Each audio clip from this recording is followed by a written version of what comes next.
Hi, everyone. Thank you so much for bearing with us. It seemed that we had a bit of a connection issue. We're back. I'm Rachel from Team Typeform, and it is my honor to introduce Paul Campillo. He's a fellow colleague, someone that I look up to at the company. He is our Director of Brand and Communications.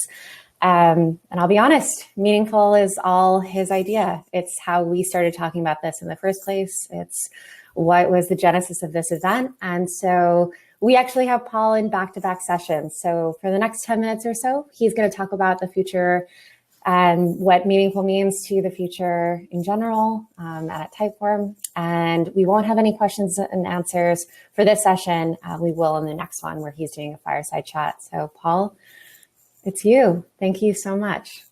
Thanks, Rachel. And greetings from Oakland. Greetings to all my people from around the world. Let's talk about the future. I'm going to give you a little insight into who I am first. I'm currently the Director of Brand at Typeform. For those of you that didn't know, and I'm sure this will surprise a lot of Typeformers, I was the first marketing hire. But before that, I spent about 13 years in social work in sunny, beautiful Seattle. Actually, it's really like this. Seattle's not known for its sunny weather, but when it is sunny, it is beautiful. And I did some work there, and I also did some work in the Bay Area. So the work I did was mostly around reentry. Reentry is a fancy term for people who are returning from prison. For example, this is a picture of San Quentin, which is a local famous prison. I used to work right across the bay in Richmond. And this is me. I was known as the bow tie guy. You can see me up here in the left-hand corner.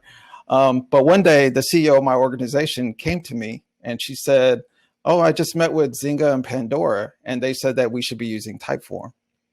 And of course, she came to me because I was known for trying different quirky things. And I said, "Okay, well, I'll check it out." And I went to their homepage, and you probably don't recognize this because this is circa 2015 when Typeform had this homepage up. And I checked it out, and I checked out Typeform, and I was like, "Oh, this is pretty cool." I was pretty familiar with web builders at the time because I was building websites on the side and, just trying to learn. But then I noticed something in the corner, and you'll probably see this too. And it was an animated GIF or GIF, depending on which side of the fence you are in pronouncing that word. But life's a beach, come work in the sun. And I clicked on that, and it took me down a rabbit hole. I was in a job application, and I found myself enjoying the process of filling it out. But then they were asking me crazy things like, "Can you put a blog post in here?" And if you've never put a blog post inside of Typeform before, it's a little bit crazy. And then I had to go to one of their web pages, and I had to rewrite all the copy, and then I had to upload all the screenshots. And so they can get an idea of how my writing skills were. And next thing you know, a week later, I got an email from the head of HR, and she said, "Hey, the CEO wants to talk to you." So I said, "Okay." Got into a conversation with them, and they were trying to figure out how I was able to do what I did, because obviously my career was in social work at the time. It wasn't necessarily in marketing. And, we went back and forth. And eventually we struck a deal. And the thing was, I really had to think about this because they said that it was only a 3-month deal. So I had 3 months essentially to prove myself. So I was leaving a stable job for this potential gig in Barcelona. And so I said, "Yeah, let's do it." And the thing that convinced me was our founder. And he said, "Help us make the web more human." And I said, "Okay, I can get with that mission. That makes sense to me. And that's something that I can get behind." So here I am, Director of Brand. And, as a Director of Brand, I'm always asking what's next. But I'm also asking this question. And this is a question I think that we all should be asking, is what do you want to create next? And so to give you a little insight, I had to bring this back from my social work days. And I was pretty good at what I did. I was getting featured in articles left and right. And eventually I got featured on the front page of the Sunday paper of the Seattle Times. for my work. And you can see the title, the headline there says The Mental Hygienist. I was known for helping people overcome all kinds of problems in like very short periods of time. And if you see the woman in this picture, I helped her lose 100 pounds, which I believe is like 43 kilos in like 2.5 months. But anyway, I hit the front page of the Sunday paper, almost ended up on Oprah. And I really prided on myself on making these long lasting results with the minimum amount of visits. And I want to share with you a lesson that I normally taught people, one of the most important things that I share with people. And it's this: everything is made up. Everything is made up. And, when I explained this to people, at first it kind of took them aback and they were trying to figure out, like, what does this mean? What are you saying? But what I'm saying is, like, really simply, like, when you look around you, it could be anything like a whiteboard or a computer or a camera or a laptop or a microphone. It doesn't matter what it is. It all started with an idea. And then you design or write or sketch something, and then you make it real. You take some type of action, and then you produce a result, a physical result. Or you start with nothing. You sketch something, you engineer something, and you end up with something. And it's really simple. And it's this idea from result, from nothing to something, that really matters. You really have to pay attention to that, because when you think about it, if I ask you to think about where your thoughts are, you're going to say, well, they're in my brain, but are they really in your brain? And when I open up your brain, am I going to see your thoughts? And the thing is, what's really impactful for people when they understand it is that the visible world comes from the invisible world. And it's important that we spend some time and focus on the invisible world as much as we do on the physical, visible world. And so in order to kind of make that shift and to help people understand that, you have to help people understand power. And, I take my definition of power straight from the dictionary. And the first thing it says is the ability to do something or act in a particular way. The ability to do or act. That's power. And if you do that enough, if you exercise that enough, then you'll see that the second definition, the capacity or ability to direct or influence behavior or the course of events, is the natural outcome of you exercising your power. And so it was like these two lessons: that you are a creator and you're already powerful, and all you have to do is exercise it. But a lot of people end up giving it away. And how they give it away is really simple. When you exercise it, you can exercise your imagination to create something, to visualize something, to make something that never existed, like many entrepreneurs do, come to life. And then there's the observation part, when you're just looking at something and you're looking at what other people created, and then you just churn out whatever you see. And so I want everyone to understand just how powerful they are, and to make that switch and take your attention off of observation, what other people created. And it's good to notice those things, but also put your attention on your imagination. Now, Viktor Frankl, who wrote a book called Man's Search for Meaning, said between stimulus and response, there's a space. And in that space is the power to choose your own response.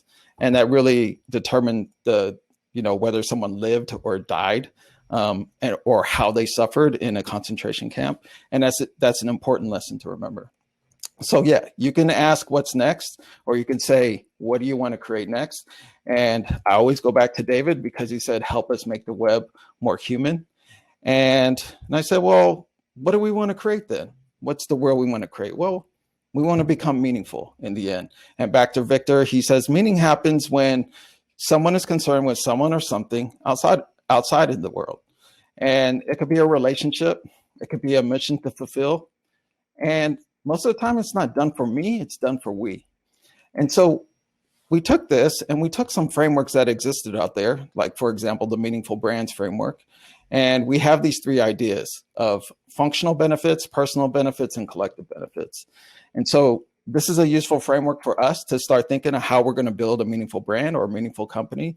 And so the functional part of this is, does the product or service deliver? Obviously, you have to take care of that, and that's super important.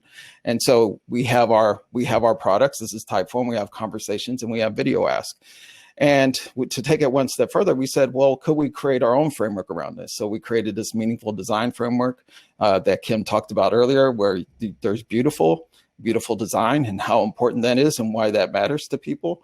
There's personal. How can we make the interaction more personal? There's contextual.